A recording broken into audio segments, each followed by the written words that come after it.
Soybean मध्ये उभ्या पिकात ढोरं घालावं लागून राहिले, बरोबर. कोणी येते, सरकार कोणाचंही हो, सरकारची टीका करणार नाही, पण शेतकऱ्याच्या सर्वसामान्यांच्या प्रश्नांवर कोणी आवाज उचलायला तयार नाही.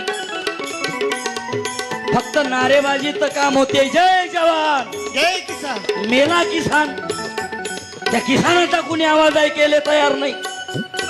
म्हणून आज गरज आहे जागृतीची. आपण जागृत झालं पाहिजे.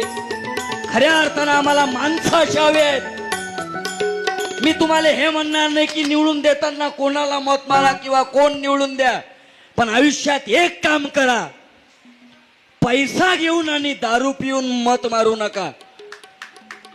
नोट लेकर वोट बेचना अपनी बेटी बेचने जितना गुनाह है.